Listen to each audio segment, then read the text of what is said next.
Love ஃபெயிலியர்னா நமக்கு first ஞாபகம் வர்றது ஏஆர் ரகுமான் சார் மியூசிக் தான். அப்படி ஏஆர் ரகுமான் சார் லவ் ஃபீலிங்காக உருகி உருகி போட்ட சாங்ஸ் அந்த வீடியோல பார்க்க போறோம். இந்த சாங் கேட்டு யாரெல்லாம் அடிக்ட் ஆயிருக்கீங்க கமெண்ட் பண்ணுங்க.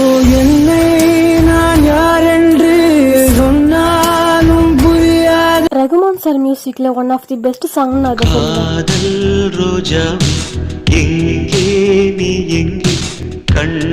இந்த சாங்ல சித்ரா அம்மா வாய்ஸ் அவ்வளவு அமேசிங்கா இருக்கும்.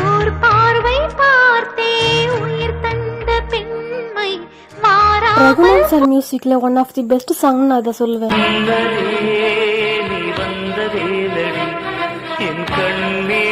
உங்களுக்கு லவ் ஃபெயிலியர் ஆகும்போது நீங்க என்ன சாங் கேட்டீங்கன்னு சொல்லி கமெண்ட் பண்ணுங்க. ஒரு பொய்யாவது சொல் கண்ணே உன் காதல் நான் தான் என்று இந்த சாங்க கேட்டு ஃபீல் பண்ணாதவங்க இருந்திருக்கீங்களா? கமெண்ட் பண்ணுங்க. தேடி பார்க்கிறேன் காற்றோடு உயிர் ஓடி போன